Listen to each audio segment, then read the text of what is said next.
¿Por qué suena Soda Stereo? Porque este disco precisamente se presentó en Pumpernickel. Porque aprendí, leyendo este libro del que vamos a hablar un rato, lo que nos dé, que era Pumper y no Pamper. Claro. ¿Sí? Entonces, todo esto suena a raíz de que acaba de salir un libro, para mí, uno de los libros del año. Lo digo ahora que estamos en marzo. Ajá. Para jugado. mí, uno de los libros del año, que es Un sueño made in Argentina, auge y caída de Pampernick o Pumpernick, de Solange Levington, que ya está en línea para charlar con nosotros de esta proeza periodística. Solange, ¿cómo estás? Buenas tardes, buenas noches, ¿cómo andás? Hola, ¿qué tal? Buenas noches, gracias por los halagos y me alegro que lo pronuncies bien. Bien, gracias a tu libro aprendí que es Pumpernick y cambió la vida a partir de ahora.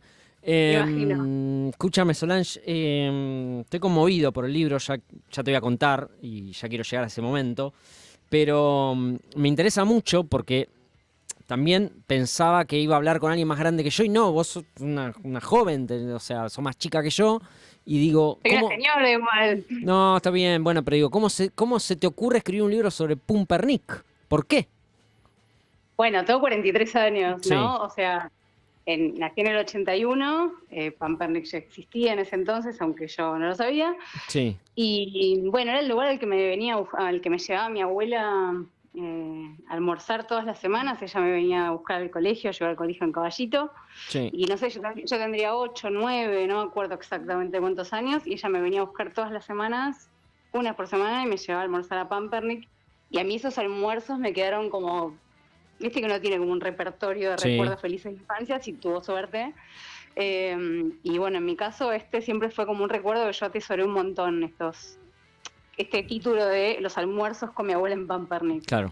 Bueno, nada, y una vez, un día de enero de 2020, la verdad que a título de nada, me acordé de esos almuerzos o pensé en esos almuerzos, pero esa vez dije, che, ¿qué onda esta empresa por la que yo siento un cariño tan rotundo? Sí. O sea, no siento cariños rotundos por las marcas en realidad, en No, general. obvio. ¿Qué pasó con esta empresa, con esta marca? Y bueno, y me puse como a investigar y en la que empecé a rascar un poco porque había muy poca información. Bueno, nada, me llegó un viaje cósmico. Porque eso, no. sí, porque eso es lo loco, digo, cuando uno se entra en el libro, se topa con un misterio, digo, con una gente como muy hermética. No es, lo vas describiendo vos a medida que vas contando y después me voy a meter en otras situaciones que vos narras. Pero digo, de por sí te entras medio en un misterio. No hay un montón de data dando vuelta, la gente, los que eran los dueños de Pamper no hablaron, etcétera, etcétera. Bueno, sí, o sea, en realidad lo loco fue eso que decís. Primero que no hubiera mucha información en internet, no me llamó la atención porque Pampernick existió en una etapa, en una era analógica. Sí. Exacto. Entonces lo poco que había eran notas como ya de la decadencia. Y sí encontré, gracias a internet, grupos de Facebook con gente muy deseosa de hablar que, Claro. contrariamente a esto que decís vos de la que la familia no hablaba, eran los trabajadores. Entonces, Sí. por un lado encontré gente que había trabajado en un fast food, que en general no es un trabajo que la gente atesore en el fondo de su corazón, digo, lo digo con respeto, pero en general no es un gran trabajo al que uno apuesta, con gente como muy enamorada de haber, o sea, como muy orgullosa de haber pasado por ahí, y después la familia me costó bastante llegar, y, o sea, la familia me refiero al creador y a su hijo, después los hermanos fueron otra historia. Sí. Y también fue muy difícil reconstruirlo porque lo que queda de Pampernick es casi todo recuerdo. Sí. También, digamos, con los agujeros que eso tiene. Total. Hay algo que es imposible de no hacer si atravesaste o alguna vez un Pamper o viviste o... Digo, para mí, en mi casa, que es una clase media laburante, Pamper era un símbolo de estatus quizás. No era accesible. Yo vivía en un barrio donde no había un Pamper o el Pamper estaba a 20 cuadras y mi viejo, chapado a la antigua, no se le ocurría llevarnos a comer hamburguesas. Era medio la comida del demonio. O algo, viste, demasiado moderno, que es la impronta con la que Pumper llega a la Argentina. Ahora, pensaba, y me parece que esto también es lo maravilloso y lo que me encanta de este libro, que es, las historias están y existen y son, y fueron de una manera. El tema es cómo las van a contar. Y lo que vos haces con este libro y con la historia de Pamper, que no solo estás contando la historia de los Lewinston, o como se pronuncie, esta familia. Lowenstein. Levington soy yo. Sí, vos sos Levington, perdón. Ahí está. Los Lowenstein, ahí está. Digo, sino que atravesás toda la historia del siglo XX de nuestro país. Y ahí me parece que hay como una genialidad o lo que va a diferenciar a este libro de cualquier artículo de Wikipedia. Bueno, a mí, digamos, primero gracias y segundo, algo de lo que me llamó la atención de lo poco que encontré cuando empecé como a bucear un poco en la historia de esta cadena sin saber mucho qué iba a hacer, en principio era curiosidad. Una de las cosas que más me sorprendieron y que me encendieron un radar ahí de periodista fue que yo pensaba que Pampernick era medio que había nacido conmigo en el 81. Sí. Y cuando vi la fecha en la que Pampernick, o sea, dije 1974. Sí. O sea, tenías a los Montoneros, a Lerp, a la AAA, tantos cagándose a tiros. Y dije, qué loco que esta marca haya arrancado ahí y después yo la llegué a conocer, con lo cual quiere decir que atravesó toda la dictadura también. Sí. Y ahí ya como que el interés como que subió un puntito más. Sí, sí. Y después como que me armé una línea de tiempo medio mental y dije, bueno, entonces esto significa que atravesó la presidencia de Isabel, la dictadura, el rosquegazo, como empecé a hacer como los hitos de nuestra historia relacionados con Pumper, sí. Exacto. Y fue como, ¿cómo hizo esta empresa argentina para sobrevivir a todo eso? Entonces era medio indivisible el contexto también. Sí. Si bien no pretende ser un libro histórico, ni porque no soy historiadora, porque seguramente, digamos, no es que profundiza en los ciclos, porque no me hubiera sentido capacitada para hacerlo, y tampoco era lo que me interesaba. Es como, bueno, en algún punto Pampernick diría que fue hijo de su tiempo, pero hasta por ahí me parece que fue algo que forzó el creador muy hábilmente. Sí, porque me parece que no era hijo de su tiempo todavía. Pero yo me acuerdo que iba leyendo el libro y comentaba, estoy leyendo este libro, voy por la mitad y todavía no apareció Pumper, porque así como vos decís, empieza en el 74, cuando uno arranca con el libro, arranca con la historia del abuelo, digo, se me pierde un poco el árbol familiar, ¿no? Pero digo, de ese abuelo que escapa y llega, y hay todo un proceso del sueño medio americano, ¿no? Digo, del tipo que llega a un país lejano a procurarse un laburo escapando de la muerte, en el mejor de los casos, ¿no? Sí, total. Y cómo va creciendo, y vos te vas encariñando de una manera, porque o te cuento lo que me pasa a mí, ¿no? Lo que me pasó a mí. Sí. Te vas encariñando de una manera con esa familia, y que después, el paso de las generaciones, y me parece que ahí también hay algo para entender qué nos pasa como hasta sociedad, te diría, ¿eh? Porque digo, como un tipo que empieza escapando de la muerte y acá logra hacer su trabajo y logra generar el laburo y genera empleo y genera una fábrica y una empresa y bla, bla, bla, y esto de la manera en que termina, no quiero spoilear, digo, algo que es periodístico, digo, ¿no? Terminan siendo como los empresarios garcas, por decirlo de alguna manera, digo, ¿no? Entonces decís, che, ¿qué onda? ¿Qué nos pasó? Y a mí lo que me pasaba leyendo tu libro, que en un momento me faltaban, no sé, 20 páginas, y dije, voy a frenar acá, porque yo sentía que vos, viste, y yo que estoy llegando a los 50 y me empiezo a pensar qué hice con mi vida, digo, loco, ¿qué pasó? Porque digo, me estabas contando como la idea de unas generaciones de gente y de país que soñó que era algo posible, ¿no? Y que de repente se truncó. Y me parece que lo representa muy bien la historia de Pamper. No sé si estoy exagerando o es lo que me pasó a mí leyendo tu libro. Yo dije, esto es la idea esa, ¿no? Che, íbamos a hacer todo esto y de repente terminamos, y ahora vamos a hablar un poco más. Entonces a mí me conmovió mucho leer el libro y en un momento yo tuve que frenar. Dije, no, voy a frenar primero porque no quería que se termine y después porque digo, me está pasando algo interno con este libro que excede la historia de Pumpernick. Es que para mí Pampernick yo le voy a decir Pampernick, te pido mil disculpas, pero no está bien. Decirle Pampernick, como que me pareció en ese sentido una historia, vos lo dijiste mejor, pero digo, me pareció una historia muy, muy argentina, no solo desde la forma en que se construyó, de la vivada criolla, de que todo eso, digamos, es parte de nuestro ADN, sino también esa cosa que yo siento que tenemos mucho nosotros de hacer cosas maravillosas y chocarlas siempre. O sea, ¿qué es esto que decís vos de una forma mucho más linda y interesante, que es, podríamos haber sido todo esto y y la chupamos. O sea, es que vos lo contás en el crecimiento, digo, vayan a comprar este libro y lo recomiendo a quien pueda, ¿eh? En el crecimiento propio de la empresa es donde la chocan. Porque en el cancherismo argentino, de bueno, hagamos las cosas así nomás, total, la gente igual viene, hicieron mierda a la empresa. Y es tremendo. Porque nos representa como sociedad. Entonces, por eso siento que este programa, este libro tan importante. Loco, lean esto en las escuelas, ¿entendés? Todo lo demás no importa. Y no, ya está. No, es que totalmente, y me parece que eso no solamente es cancherismo, sino yo creo, o por lo menos yo, en una parte mía lo veo así, es como, hay algo tan de estar acostumbrados a que hay algo tan inviable, y te lo digo como, yo soy una argentina que ama su país, no lo digo de un sentimiento anti-argentino, pero es un país medio, en un montón de cosas, es casi inviable, o sea, es como un milagro que sigamos haciendo cosas y que sigamos, no sé, cada vez estamos más rotos, pero quiero decir, es como, estamos muy acostumbrados. Y yo me di cuenta que yo empecé haciendo el libro con el dólar a 60 y lo terminé con el dólar a 1200. Bueno, ahí tenés. No, pero la verdad, hay algo de eso y de ver como las crisis y las crisis que yo iba contando, que era como, yo siento que de verdad un europeo lo pones a vivir acá con una vida de argentino y yo creo que estamos tan acostumbrados y bueno, ya sabemos medio que lo que hay que hacer en las crisis y no sé qué, que yo creo que también hay algo de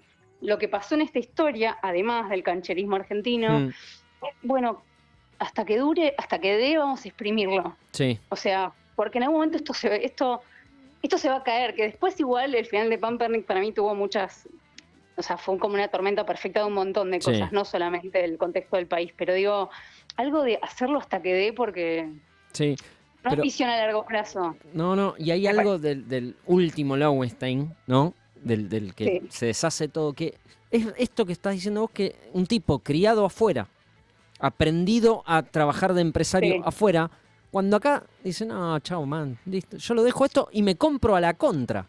Y se compra Wendy's, ¿entendés? Digo, trae Wendy's a la Argentina para competir consigo mismo. Digo, es como una demencia absoluta.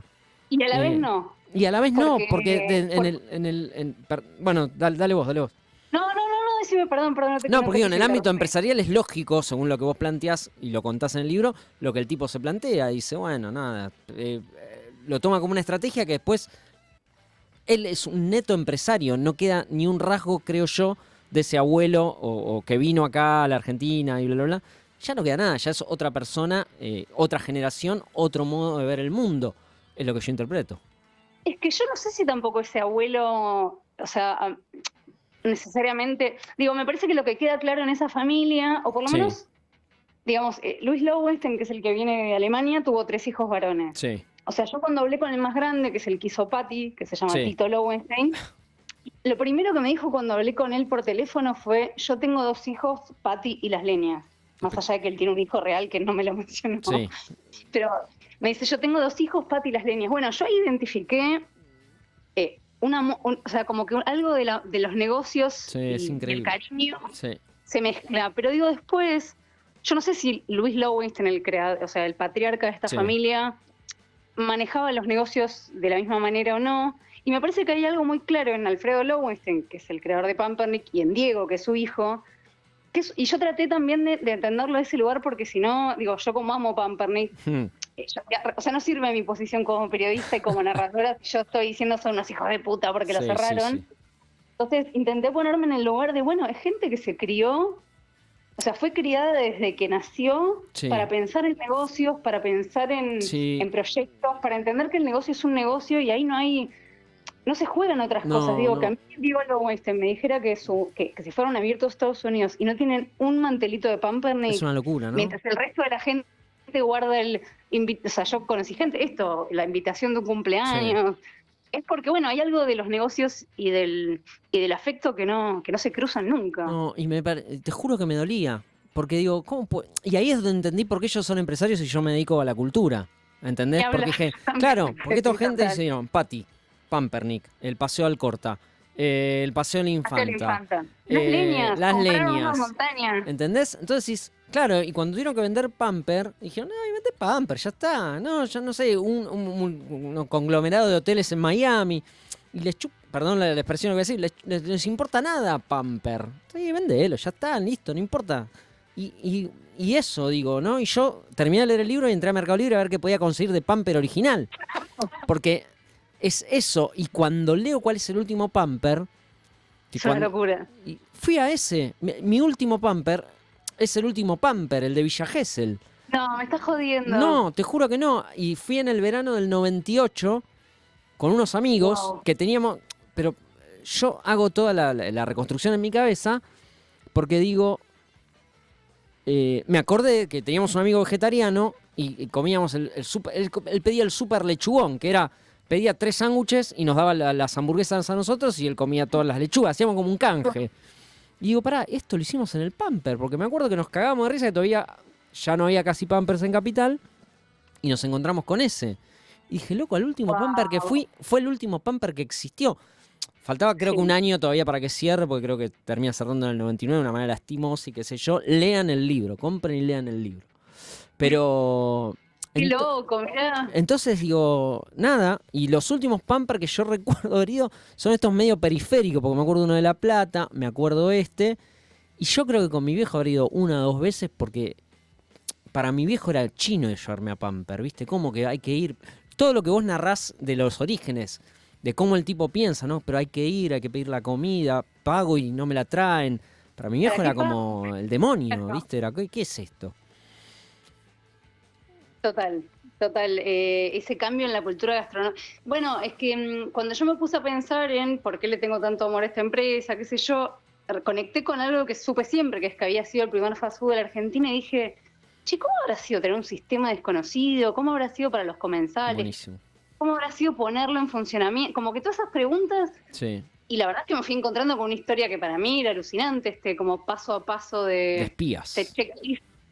Los espías es espectacular. Todo es espectacular. Todo es espectacular porque lo hacen como hasta 2 veces lo hacen para abrir el local y en otro momento, que no lo voy a contar para que lean el libro, pero en otro momento también vuelven a jugar a los espías. Hay un modus operandi ahí, sí, total, muy inescrupuloso, o sea, a mí hay algo de... Y muy insolente, que para mí, o sea, y lo digo casi con admiración, digo, a Alfredo Lowenstein yo lo defino como una persona muy insolente porque...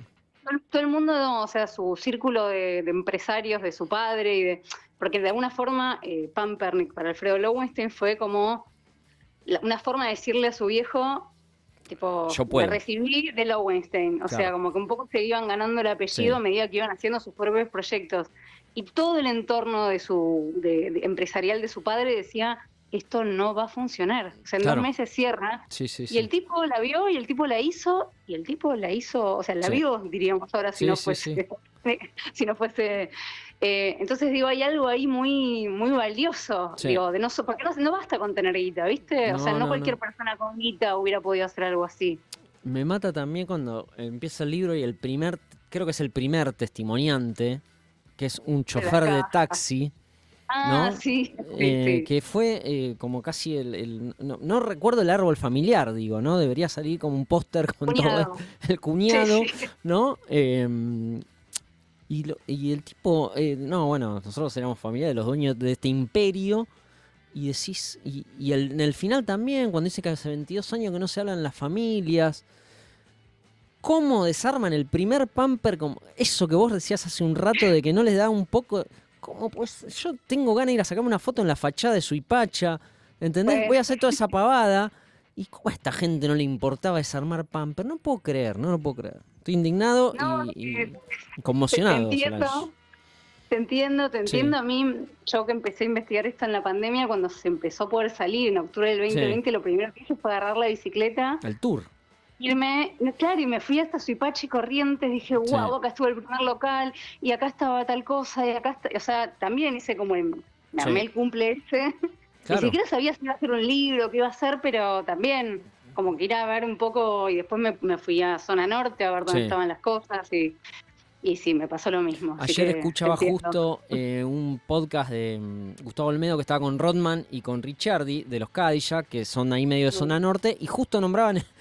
Es un podcast viejo, es como de diciembre del año pasado, no importa. Y Número dice, no, porque ¿te acordás que nosotros nos juntábamos en el Pamper de Paraná y Libertador? Lo nombran, que aparece mucho en este libro, porque bueno, ahí estaban como las oficinas, si mal no recuerdo, de haber leído y qué sé yo. Después me parece que hay otra, la pericia de laburo, que no sé cuánto tiempo te llevó escribir esto y demás, pero digo, hay detalles como lo de las máquinas de coser, que son los primeros que generan franquicias en el mundo, el sistema de franquicia. ¿Cuándo es que McDonald's empieza a expandirse? Todos esos datos me encantan. Digo, yo que soy curioso, básicamente, me alucina que el libro aparte me cuente más cosas que la historia de Pumper. Toda esa data la saqué, yo tengo tengo 2 hermanos, sí. Me llevan 9 y 10 años, mi hermano mayor estudiaba en la década del 90, coso de empresas. Administración de empresas. Administración de empresas, sí. Gracias. Y yo recordaba, ¿viste esas cosas que guardás en el cerebro? Que él tenía un libro que se llamaba McDonald's, la empresa que cambió la forma de hacer negocios en el mundo. Era un libro de la década del 90, o sea... Sí. Y en la pandemia me acuerdo que lo llamé y le dije, decime que tenés ese libro. Y lo tenía, increíble. Porque somos cirujas. Y bueno, nadie. Y en ese libro encontré un montón de información súper valiosa que no encontré en otro lado. Y bueno, esos datos yo los pude conseguir. Seguramente estaban en otro lado, no lo sé. Pero yo, como que toda la historia de cómo se creó McDonald's, que si bien todos las vimos en la peli esta de Michael Keaton, Hambre de Poder, como que estaban explicadas.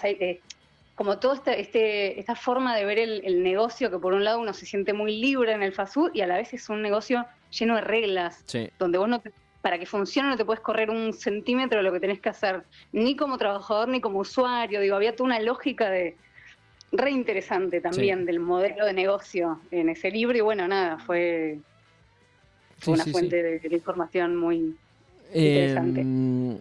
Después detalles, ¿no? Como que Pamper termina después...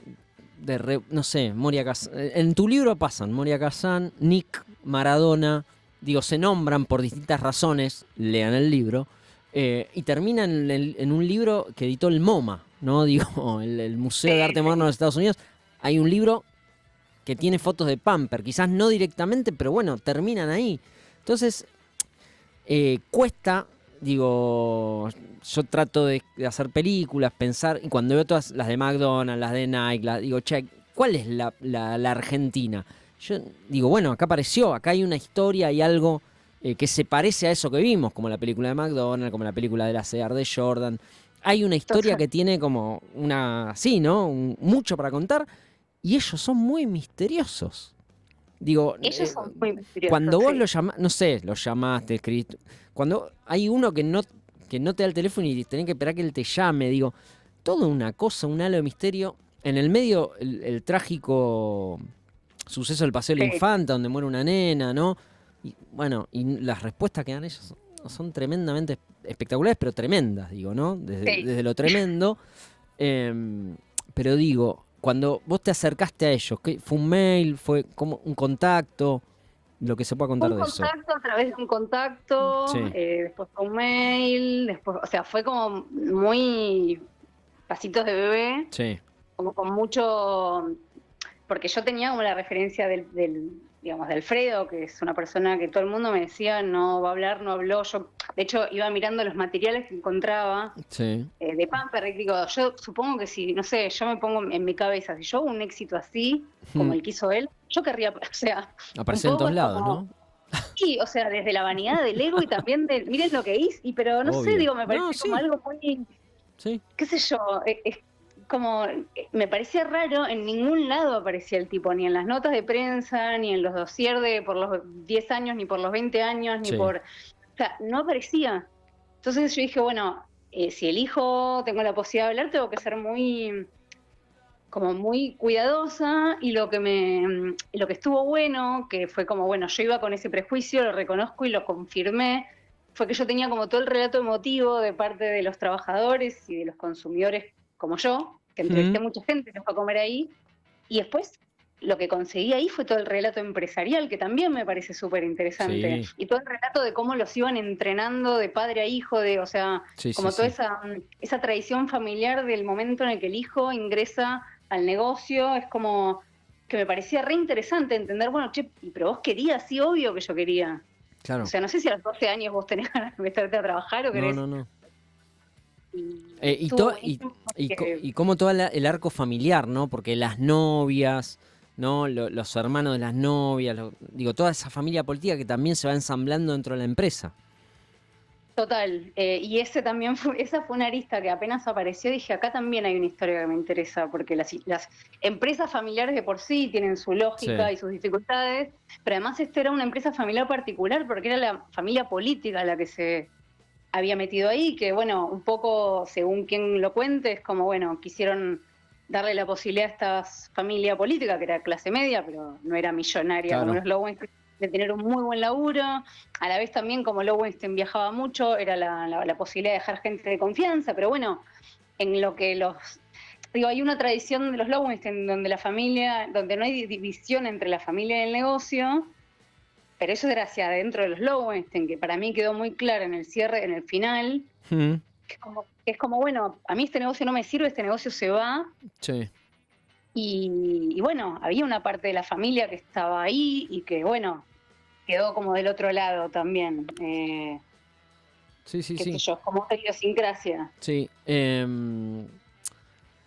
Hay algo que el libro transmite y que creo que en esta charla nosotros también lo estamos transmitiendo como fans o como algo de identificación y de sentido de pertenencia, ¿no? Que hoy me cuesta pensarlo. No sé, yo tuve un hermano que laburó en Tower Records, que fue la disquería, que seguro la conociste, ¿no? Y siento que pasó eso también con la primera camada de laburantes de Tower, ¿no? Que me acuerdo que mi hermano me decía que se quedaban hasta tarde, no cerraban el local, pero seguían escuchando música y pedían comida y se quedaban ahí como sintiéndose parte de algo importante, de un sueño que no era el de ellos, pero que de alguna manera los hacían sentir. Y también era lindo ir a Tower, ¿no? Ir a sentirse parte de como un ecosistema de consumo, digo, muy de la idiosincrasia americana, qué sé yo. La otra vez lo hablaba también con Ale Burger Kid de Kido, no sé si ubicás la hamburguesería que está ahí en Cañitas, que, bueno, tiene como un sentido de pertenencia. La gente gusta, soy parte de eso, gusta de ir a Kido, de ser parte de los que comen en Kido y se sacan fotos y coleccionan el packaging, ¿viste? Y se venden remeras. Digo, hay algo ahí que se generó. Y él me decía, digo, me gusta que los empleados tengan ganas de estar y qué sé yo. Un flaco que empezó haciendo video de hamburguesa, digo, y construyó también su marca. Pero digo, no sé, hay algo de época también que hoy me cuesta verlo. Yo a veces me pregunto, digo, esos grupos humanos que se armaban, porque también se habla mucho de esa camaradería que había entre la gente que laburaba y demás. Creo que tampoco existe más hoy, digo, por explotación laboral, por el futuro incierto que vivimos día a día. Pero ¿sabés qué? Sí. O sea, porque digamos, trabajar en Pampernick, por lo menos a nivel salario, o sea, al principio, te lo decían los trabajadores, como había un sistema de laudo, vos cobrabas además un porcentaje de facturación según el puesto que ocupabas, y Pampernick la levantaba en pala. Entonces, lo que te decían ahí, un supervisor de turno ganaba más que un gerente de un banco. Sí. Y así todo, los que trabajaban en los 90, que trabajaban por $200, o sea, y estaban totalmente precarizados, la pertenencia es la misma. Mirá. Yo me encontré con eso. Entonces, conversando con uno de ellos, o sea, por un lado tenés los que tienen como la épica, digamos, un poco el orgullo de haber sido parte de algo que se hizo por primera vez. Pero también una vez uno de los trabajadores me dijo algo que me pareció muy interesante, que es que eso de la camiseta ya no existe más, porque vos en este momento, aunque trabajaras para Lowenstein y Lowenstein no quisiera salir en los medios, vos trabajabas para Lowenstein y sabías quién era y ahora, si en ese momento no venía el grupo tal y te compraba una multinacional y pasabas de trabajar para la familia Terrabuzzi a Exxon Group. Claro. Es como hay algo de la camiseta y la pertenencia. Se perdió con la globalización. Sí. Aunque Tower Records me pone todo eso en jaque, pero digo, por lo menos en Pampernick, o sea, era como, bueno, el primer trabajo con uniformes, con chombas, de pibes que sentían que como que estaban al frente del local y capaz tenían 20 años. Sí. No sé, creo que puedo ver con todo eso para mí. Sí. Bueno, hablamos cuando empezaba la nota de Soda presentando un disco ahí, de los cumpleaños, que parece que es un invento de Pamper, el festeje de tu cumpleaños ahí. el recuerdo de las películas resumidas, ¿no? El Imperio Contraataca, Cupido Motorizado, todo eso que pasaban ahí. Que nadie entendió. No. Es, bueno, nada, la verdad que es un viaje en el tiempo. Insisto, es un gran pantallazo y un poco más de lo que es nuestro siglo XX en Argentina. Hay un detalle sobre el golpe militar que no lo voy a contar, compren el libro, que me parece espectacular. Espectacular. Sí. La contracultura, sí, cuando hablas de los baños de Pamper, tiene que ver con la contracultura de los 80 también, que nace a raíz de el resurgir de la democracia, esa primavera democrática donde todo estaba permitido, aparentemente, y en Pamper también empiezan a pasar cosas. Por eso siento que tu libro, gracias que haya existido Pamper, para que alguien pueda contar nuestra historia de esta manera. Solange, yo estoy realmente conmovido con el libro, digo, no me voy a cansar de recomendarlo. Te agradezco un montón, digamos, yo nunca había escrito un libro sola, sí. Y la verdad que fue un re desafío y también a mí fue un tema que me obsesioné, pero era porque yo sentía que no podía creer que nadie hubiera contado esta historia, porque era para mí una forma también de viajar en el tiempo, pero sentía que era una historia que si no la contaba alguien en algún momento se iba a perder, sí. Pero también al momento de sacarlo afuera, o sea, de que saliera a la luz, bueno, también dije, bueno, no sé, va a gustar, no va a gustar, es como... Entonces, bueno, nada, la verdad que te agradezco las palabras porque para mí también es como, menos mal. No, es alucinante, la verdad que sí, y más allá de la historia había que saber contarla y me parece que está buenísimo cómo lo haces y todo lo que uno aprende leyendo Un sueño made in Argentina, de Solange Levington. Muchas gracias también a las chicas de todo lo que necesites. Sí, la presentación del libro. Eso. Sí, la presentación del libro es el jueves que viene, el jueves 3 de abril. Bien. En Naesky, en Villortúzar, en Charlone, 14 de julio a las 19. Excelente. No sé si estás apurada. Pero no, me olvidaba del tercer logo de Pamper. ¿Vos te acordabas, Pablo, que habían sido 3 logos de Pamper? No.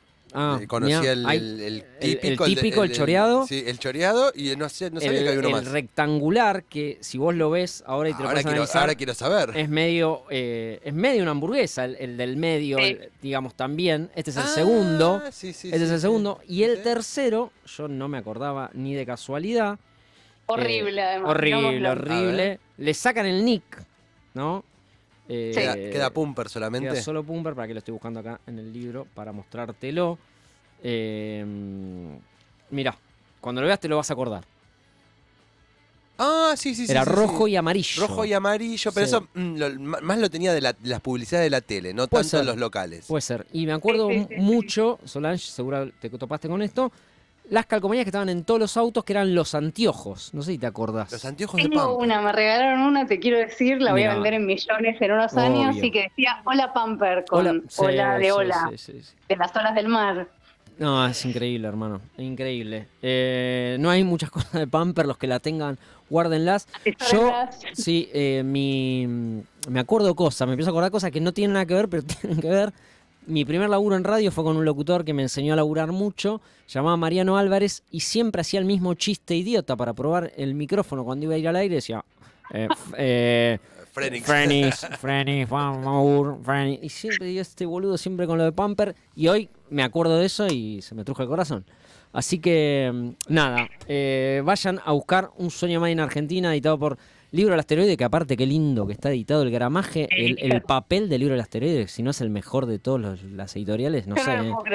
No, y esa solapa, la franja esta, la banda que trae, que pega justo. No, pero que la banda pega justo con la tapa, viste que a veces hacen esto y no concuerda y te querés matar, y esta concuerda justo, no, es espectacular. La verdad que es una belleza. Libro del Asteroide, gracias a las chicas de Contexto que me acercaron el ejemplar, y bueno, y a vos por este tiempo y por haber escrito esta historia que me parece espectacular, Solange. Gracias. Bueno, gracias a ustedes por el interés, hermosa entrevista. Y bueno, los espero por allá. Dale, así será. Solange Levington, autora de... Un abrazo. Otro para vos. Un sueño made in Argentina, el mejor libro del año para mí, ya está, ya salió. Hagan lo que puedan los demás, pero bueno, recomendadísimo. Insisto, si viviste Pamper, te pega por todos lados. No sé, Pablo, cómo fue tu relación con Pumpernick. Y yo iba mucho a cumpleañitos. Claro, y después ya de adolescente íbamos a hacer como lo que hoy se llama la previa. La previa Pamper. La previa en Pamper, Bien. como adolescente, Sí, preadolescente, sí. antes de ir a bailar a la matiné. Y íbamos a comer a Pamper. La verdad que sí, re lindo, re lindo. Sí. Lindo, Pero además habla de todo un siglo de Argentina, de las inmigraciones que llegaron posguerra. Todo eso me interesó, todo lo que hay alrededor de esto me interesó muchísimo el libro. Es alucinante, todo el crecimiento de una familia y lo que fui contando, sin tampoco contar demasiado para que aprovechen, en serio, digo, no tengo ningún... Solamente me alcanzaron este libro de prensa, no tengo intereses, pero digo, vale la pena leerlo, vale la pena comprarlo, vale la pena conocerlo, porque la verdad habla mucho de nosotros como argentinos. Porque la decadencia empieza cuando se empieza a ampliar. Claro. Cuando se empieza a ampliar, se pierde el control. Y en vez de los que tenían Pamper, los locales de Pamper, respetar, empiezan a hacer las cosas mal, tipo comprar cosas de distinta calidad, no respetar ciertas reglas, porque total vendemos igual. Y y ahí se empieza, ahí la marca se empieza a caer. Y bueno, y cuando llega McDonald's y llega Burger, que Burger le hace el juicio, agarrate. Todo eso en Un sueño en Argentina. Lo que vamos a escuchar ahora, porque en una parte del libro lo cuentan, y no lo hablé con Solange porque ya era demasiado, para los 20 años hacen una fiesta, creo que en Caix o en El Cielo, no me acuerdo, un boliche que había en Costanera, y pasan un montón de canciones, y entre las canciones que nombraron acá, hay una que a mí me gusta un montón, esa que decís, che, pero como, dale, los Ramones, que lo cargas a lo que le gusta a Dylan. Bueno, sí. Esta me gustó un montón y me hace acordar cuando fui a Bariloche y la pasaban todas las noches, que es The Sign de Ace of Base. Así que pone, Pablo.